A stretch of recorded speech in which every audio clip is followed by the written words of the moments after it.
Hello student, मैं सनी आप सभी का कुमार क्लासेस के डेली एमसीक्यू सीरीज में स्वागत करता हूँ। ये 9 नवंबर का डेली एमसीक्यू सीरीज है।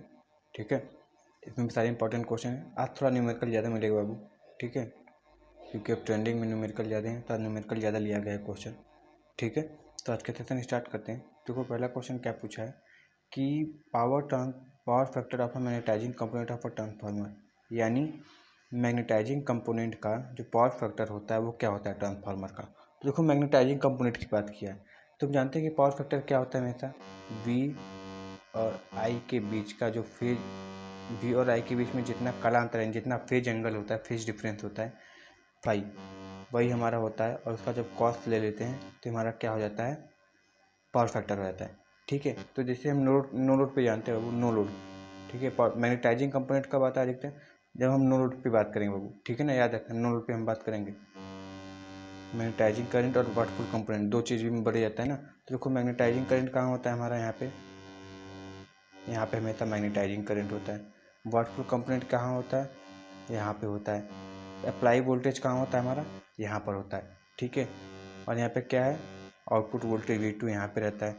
तो मैं यहीं पे क्या होता है हमारा E1 और E2, ये चीज़ याद रखना, बहुत ज़्यादा पूछता है कि कौन सा फेज होता है, कौन सा आउट ऑफ फेज होता है। तो यहाँ पे देख सकते हो वोल्टेज और मैग्नेटाइजिंग करंट के बीच में कंपोनेंट, जो मैग्नेटाइजिंग कंपोनेंट है, जो मैग्नेटाइजिंग करंट है, इसके बीच में कितने का अंतर है, कालांतर है 90 डिग्री का कालांतर है बाबू। ठीक है, तो अगर हम cos 90 करेंगे, यहाँ से पावर फैक्टर निकालना चाहें, तो अगर यहाँ पे हम cos 90 करना चाहें तो cos 90 का मान होता है 0, यानी पावर फैक्टर हमारा क्या हो जाएगा, यहाँ पे 0 हो जाएगा। यानी power factor of the magnetizing component क्या होता है हमेशा ट्रांसफार्मर में 0 होता है।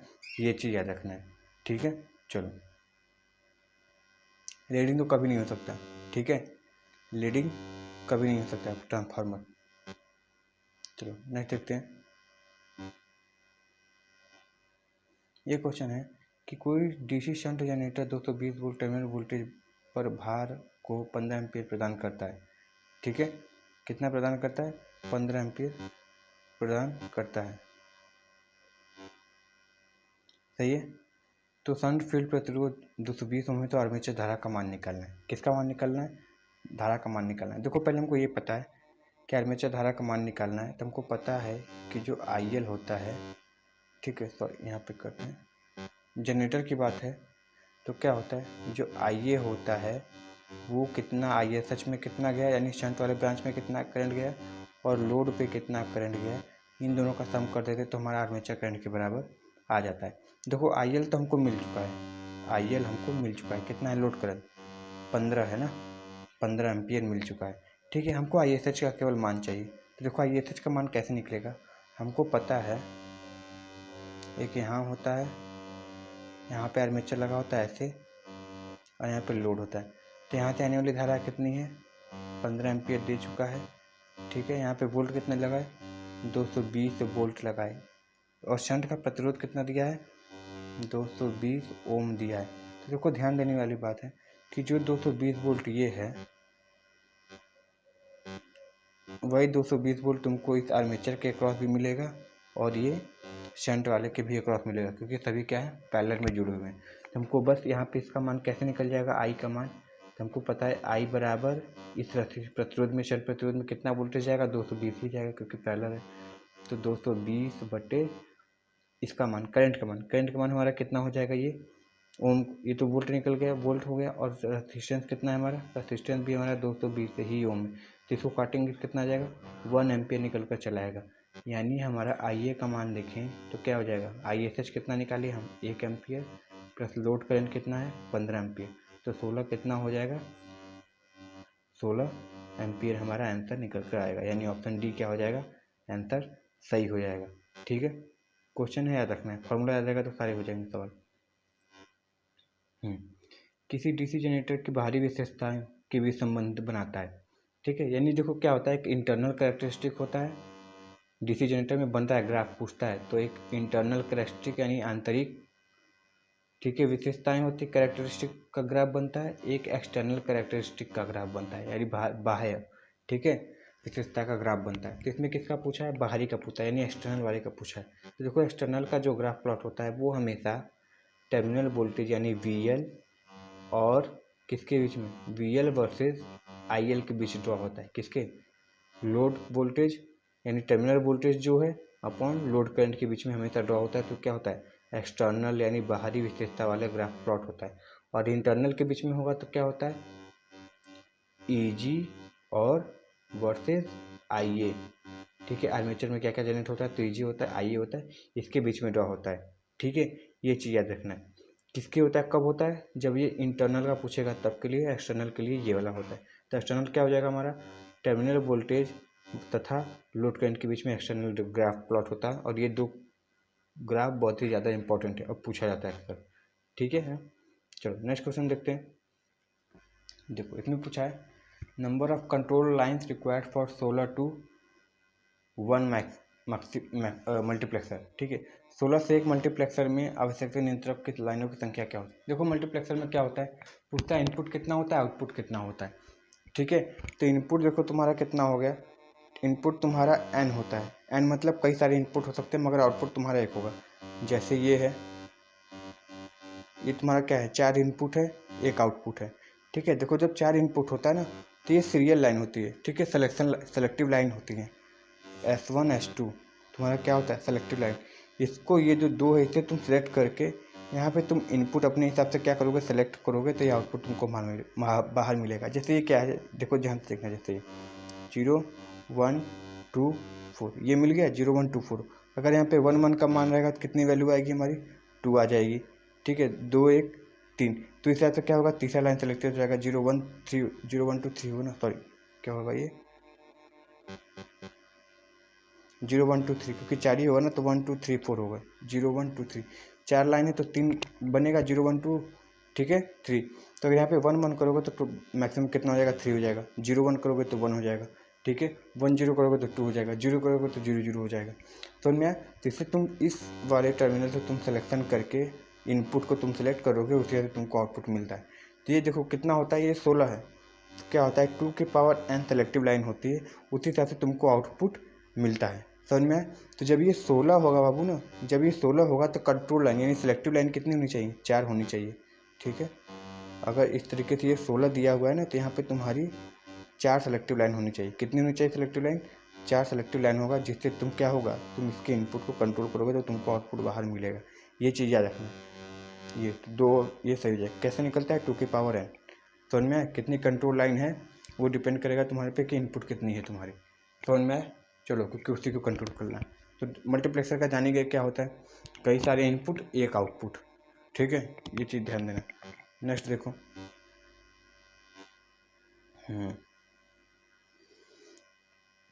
Flip flop in which 2 JK flip flop are use. ठीक है, इनमें से किस फ्लिप फ्लॉप में 2 JK फ्लिप फ्लॉप का प्रयोग होता है बाबू। ठीक है, तो देखो फ्लिप फ्लॉप बहुत इंपॉर्टेंट है, अभी इससे रिलेटेड एक और क्वेश्चन आएगा तो अभी डिस्कस करेंगे। मगर यहाँ पे देखो होता क्या है ना, एक सेट और एक रीसेट टर्मिनल होती हैं। ठीक है, जब दोनों पे 1 1 का मान आ जाता है तो ये कन्फ्यूज होता है कि सेट करें कि रीसेट करें। ठीक है, सेट करें कि रीसेट करें। मान लो ये एस का मान 1 आ जाता है तो रीसेट हो जाता है, और एस का मान 0 हो जाता है तो सेट हो जाता है। ठीक है, तो ये जब 1 1 आता है तो कन्फ्यूज रहता है कि दोनों पे 1 1 हम क्या करें। तो ये जब ये कन्फ्यूज हो जाता है तो इसको बोलते हैं race round condition. Race round condition, RRC बोलते हैं, रेस राउंड कंडीशन, या फिर इसी को टॉगल कंडीशन बोलते हैं। पूछता है क्वेश्चन JEE में कि टॉगल कंडीशन कब होता है फ्लिप फ्लॉप में। तो याद रखना है, जब एस और आर टर्मिनल पे यानी सेट और रीसेट टर्मिनल पे जो दोनों का मान 1 1 आता है तो ये क्या हो जाता है, रेस राउंड कंडीशन। ठीक है, या फिर टॉगल कंडीशन हो जाता है। तो इसको दूर करने के लिए देखो हम क्या करते हैं, या तो टॉगल का प्रयोग करते हैं। ठीक है, टी फ्लिप फ्लॉप जो बोला है, टॉगल फ्लिप फ्लॉप का प्रयोग करेंगे, या फिर मास्टर स्लेव का फ्लिप फ्लॉप का प्रयोग करते हैं। इसमें दो इस तरीके से JK फ्लिप फ्लॉप जुड़े होते हैं। ठीक है, एक से निकल कर दूसरे से ऐसे ऐसे निकल कर जुड़ा होता है। ठीक है, यहाँ क्लॉक पल्स ऐसे निकला होता है, ये सब ऐसे जुड़ी होती हैं। तो दो तो क्या होता है, बाईडायरेक्शनल मतलब एक के बाद एक जुड़ी होती हैं। इसी को मास्टर स्लेव फ्लिप फ्लॉप बोलते हैं, जिनमें दो की हो जाती है। और क्यों की जाती है मास्टर स्लेव फ्लिप फ्लॉप, एक तरीके से कहें तो मॉडर्न रूप है, और ये रेस राउंड कंडीशन को ख़त्म करने के लिए किया जाता है। ठीक है, चलो नेक्स्ट देखते हैं। तो ऑप्शन यहाँ पे क्या हो जाएगा, ए सही हो जाएगा, मास्टर स्लेव। बोले नहीं, रिलेटेड एक और क्वेश्चन है। देखो वो क्वेश्चन यही है कि फ्लिप फ्लॉप क्या है। तो बाबू याद रखना, फ्लिप फ्लॉप क्या है, हमारा एक बीट स्टोरेज सेल है, यानी केवल एक ही बीट को स्टोर कर सकता है। वो 4 बीट 8 बीट वाला छोड़ दो, फ्लिप फ्लॉप क्या कर सकता है, केवल और केवल एक बीट को स्टोर कर सकता है, यानी केवल ये। ठीक है, 2 बीट का होता है तो ये करता है, 3 करता है, 4 करता है। ठीक है, मगर ये क्या करता है, केवल एक बीट को स्टोर करता है, याद रखना है। ठीक है, एक बीट को केवल स्टोर करेगा। ठीक है, ये याद रखना। नेक्स्ट देखता हूँ।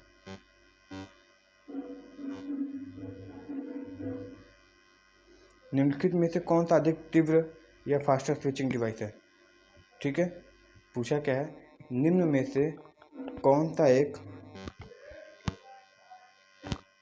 कि निम्नलिखित में से कौन सा सबसे तीव्र स्विचिंग डिवाइस है। तो याद रखना बाबू, मॉसफेट जो होता है, मॉसफेट सबसे तीव्र यानी सबसे फास्ट स्विचिंग डिवाइस होता है। ठीक है, मॉसफेट जेफेट किसकी फैमिली के हैं, एफएटी फैमिली में आते हैं। कौन, मॉसफेट और जेफेट। ठीक है, मॉसफेट जेफेट किसकी फैमिली के आते हैं, इसके आते हैं। जेफेट का full form junction field effect transistor, MOSFET का metal oxide silicon field effect transistor होता है। ठीक है, ये यूजीटी है यानी यूनी जंक्शन ट्रांजिस्टर, और ये ट्रायोड वाल्व है। ठीक है, याद रखना बीजीटी और मॉसफेट को मिलाकर हम एक क्वेश्चन पूछता है, याद आए तो बता दिए, बीजीटी प्लस मॉसफेट को मिलाकर हम एक नया डिवाइस तैयार करते हैं जिसका नाम है IGBT, insulated gate bipolar transistor. ठीक है, इसमें क्या होता है, पावर लॉस बहुत ज़्यादा होता है। क्या होता है, पावर की क्षति बहुत ज़्यादा होती है, IGBT, ये चीज़ याद करना है, यानी याद रखना है। ठीक है, तो यहाँ पे क्या हो जाएगा, सबसे अधिक तीव्र स्विचिंग डिवाइस कौन सी, यानी ऑन ऑफ करने वाला कौन है हमारा, तो ये मॉसफेट है। ठीक है, इसको याद रखना है, ये इजी है। कि यदि वोल्टेज समान रखते हुए आवृत्ति को 50 हर्ट्ज से 100 हर्ट्ज बदला जाए तो आपूर्ति से कॉइल पर क्या प्रभाव पड़ेगा, प्रेरकीय प्रतिघात क्या होगा। प्रेरकीय बोली गया है, डायरेक्ट पूछा, यानी प्रेरकीय मतलब एक्सेल की बात बोला, जो कि हमको पता है डायरेक्टली प्रोपोर्शनल टू फ्रिक्वेंसी होता है। ठीक है, तो अब एक्सेल में अगर फ्रिक्वेंसी को 2f कर दें तो एक्सेल का मान भी क्या हो जाएगा, 2f हो जाएगा, यानी क्या हो जाएगा, 2 गुना हो जाता है। इसमें टाइम इसलिए नहीं लिए। ठीक है ना, चलो नेक्स्ट देखते हैं सवाल।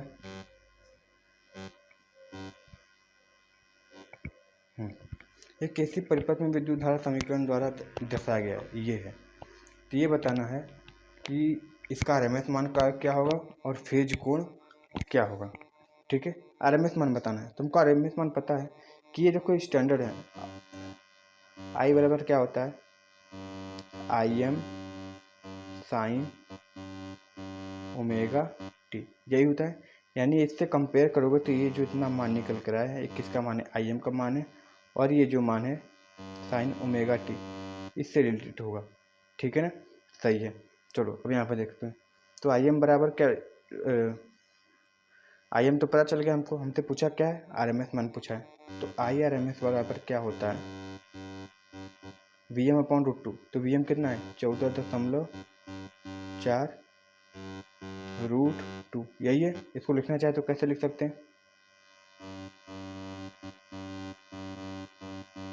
0.707, यानी 14 का भी लगभग क्या हो जाएगा, हाफ हो जाएगा, यही है। किसका क्या हो जाएगा, इसको सॉल्व करेंगे तो लगभग ये आएगा हमारा,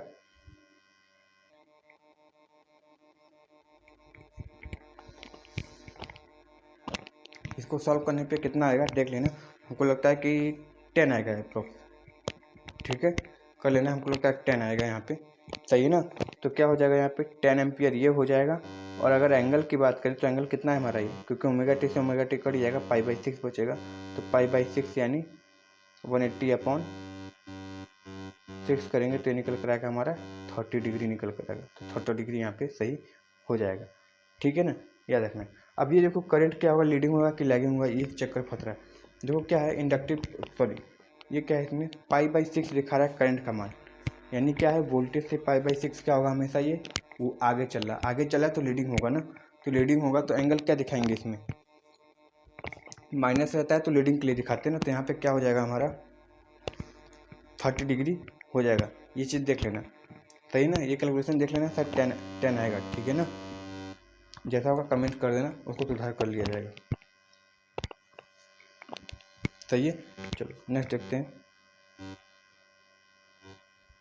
ये पूछा है, ये बताओ कि चित्र में दर्शाई गई तरंग की फ्रिक्वेंसी क्या होगी, फ्रिक्वेंसी क्या होगी, यही पूछा है, ठीक है ना। और यही तुम लोग को बताना है फ्रिक्वेंसी क्या होगी।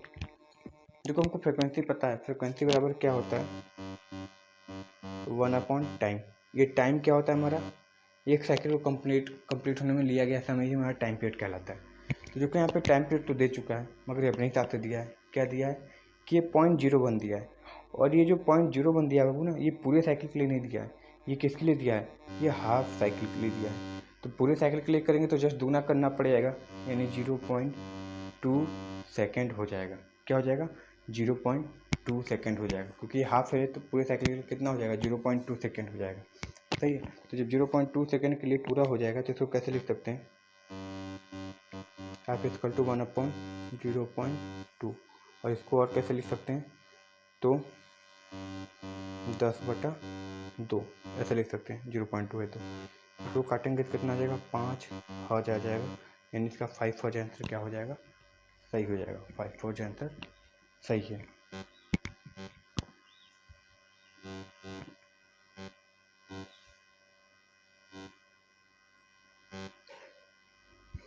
दो बिंदुओं के बीच का विभवांतर ये दिया हुआ है, ठीक है।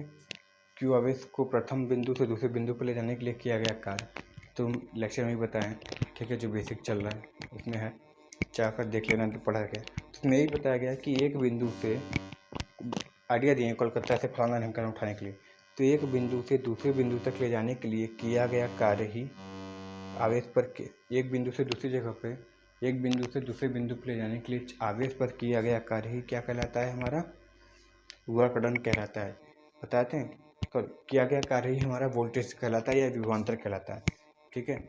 चार्ज पर किया गया कार्य ही हमारा क्या कहलाता है, एक जगह से दूसरी जगह ले जाने पे वोल्टेज कहलाता है। तो बताते V बराबर क्या लिखे थे, आवेश पर किया गया कार्य ही, V बराबर W/Q। तो यहाँ पे जब W करोगे तो W बराबर क्या हो जाएगा, V इंटू क्यू निकल कर चला आएगा, यानी V इंटू क्यू निकल कर चला आएगा, यानी ऑप्शन सी क्या हो जाएगा यहाँ पे सही हो जाएगा, ठीक है। ये इजी सवाल था, इस पर न्यूमेरिकल भी आते हैं।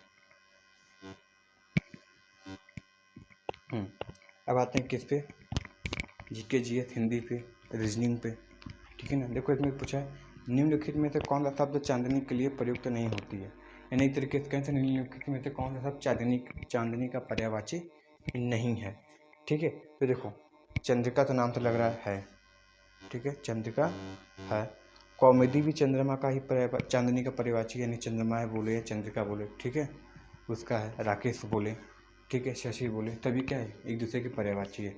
ज्योत्सना भी है, ठीक है, उसी का पर्यायवाची। मगर जो कालिंदी है ना, कालिंदी किसका पर्यायवाची है, यमुना, ठीक है, यमुना लिखें, ये यमुना है, ठीक है, यमुना का पर्यायवाची, यमुना नदी का पर्यायवाची कौन सा है, कालिंदी। तो यहाँ पे क्या हो जाएगा, किस कौन चांदनी का नहीं है, तो हमारा ये कालिंदी नहीं है, ठीक है। चलो नेक्स्ट देखते हैं, निम्नलिखित में से कौन सा तत्सम शब्द है। तत्सम मतलब जो डायरेक्ट संस्कृत से लाया गया है, अब भी उसका प्रयोग करें, और तद्भव संस्कृत से तो लाया गया मगर उसके बोलचाल में उसको तोड़ मरोड़ के बदल दी, ठीक है। देखो जोग है, ठीक है, ब्याह है, जो अब विवाह हो गया है, पहले ब्याह होता था, ठीक है। तो जोग तो है, स्वसुर सॉरी जोग नहीं है, क्या है इसका, योग है, बताया था ना योगी वाला, एक बार जो सेम क्वेश्चन आया था। तो योगी क्या है, इसका तत्सम है, ये तो जोग है। ब्याह का क्या है, विवाह है, ठीक है, विवाह हो गया, इसका तत्सम रूप। बहू का क्या है, वधू, ठीक है, बहू का वधू होता है, ये हो गया। मगर ससुर अब क्या हो गए, ससुर बन गए, ठीक है। तो अब तद्भव में क्या हो गया, ससुर हो गए, मगर तत्सम में क्या है, ससुर थे और ससुर का ही प्रयोग हुआ है, बहुत जगह प्रयोग किया जाए, ठीक है। तो यहाँ पे क्या हो जाएगा, हमारा ससुर जो हो जाएगा तत्सम शब्द हो जाएगा, ठीक है। चलो नेक्स्ट देखते हैं। ये पुस्तक भी हाथों हाथ बिक गई, इसमें रेखांकित पद में कौन सा समास है, हाथों हाथ बिक गई, ठीक है। तो देखो अब यही में क्या होता है, अगर वर्णों का उच्चारण बार बार किया जा रहा है, जैसे चंदू की चाचा ने चंदू की चांदी को चंद्र ने करके, ठीक है, ये वाला तो तब में चाचा चाचा आ रहा है, तो ये क्या हो गया हमारा अव्ययी समास हो जाता था। या फिर एक ही शब्द बार बार 2 बार प्रयोग हो, जैसे हाथों हाथ लेना, ठीक है, हाथों हाथ लेना, ठीक है, धक्का धक करना। तो ये सब सारी चीज़ें क्या हैं हमारे, जो बार बार रिपीट हो रही हैं, किस 2 शब्द 2 बार रिपीट हुई हैं, वो हमारे अव्ययी समास में आते हैं। द्वंद्व समास में क्या होता है, 2 चीज़ों की तुलना करना, ठीक है, ऐसा शब्द आएगा जिसमें 2 चीज़ों की तुलना होगी। तत्पुरुष में क्या होता है, तत्पुरुष में तुम्हारा पहला पद टूटेगा तो पहले संधि विच्छेद की तरह, उसमें तुम्हारा पहला पद क्या होगा, प्रधान होगा, ठीक है, छोटा होगा और उपसर्ग के रूप में प्रयोग होगा, जैसे प्रतिदिन, प्रतिदिन, ये सब सारी चीज़ें। तो देखो प्रति प्लस दिन, तो प्रति तुम्हारा क्या है, प्रधान है, उपसर्ग है क्योंकि पहले लगा हुआ है, ठीक है, और छोटा भी होता है तो तत्पुरुष में आता है। इसी तरह देखो हाथों आता गया तो 2 बार रिपीट हुआ है ना, तो 2 बार रिपीट होता है, कोई शब्द क्या हो जाता है अव्ययी समास में आता है, या फिर वही बोले चंदू के चाचा में वो शब्द वो वर्ण बार बार रिपीट हुआ है, तब भी क्या होता है अव्ययी भाव समास में आता है ये, ठीक है। चलो नेक्स्ट देखते हैं। निम्नलिखित में से टेस्ट न खेलने वाला वह कौन सा देश है जिसने भारत को पहली बार एक अंतर्राष्ट्रीय क्रिकेट मैच में पराजित किया था, ठीक है, यानी इंटरनेशनल मैच हुआ, ठीक है, और बिना टेस्ट खेले अभी तक अब तक कभी उसके साथ टेस्ट नहीं खेला था भारत के साथ, मगर जब अंतर्राष्ट्रीय मैच हुआ, मतलब एक तरीके से वनडे मैच हुआ, तो उसको हरा दिया, किसको, इंडिया को, पहले ही बार में। तो ऐसा देश कौन सा है, ठीक है, जिसके बीच में हम लोग एक एक्सरसाइज करते हैं, ठीक है, आदमी एक्सरसाइज करते हैं, नवल एक्सरसाइज करते हैं, जिसको मित्र कहते हैं, ठीक है, मित्र एक्सरसाइज होता है उसके बीच में होता है, श्रीलंका और इंडिया के बीच में, ठीक है। तो ये श्रीलंका देश ऐसा है जो ऐसा कारनामा किया होगा, ठीक है। तो आई होप आज का सेशन पसंद आया होगा। अगर आज का सेशन पसंद है तो बाबू उसको लाइक कर देना, शेयर कर देना, चैनल पे नए हो तो उसको सब्सक्राइब कर देना। मिलते हैं नेक्स्ट वीडियो में। Thank you very much and all the very best.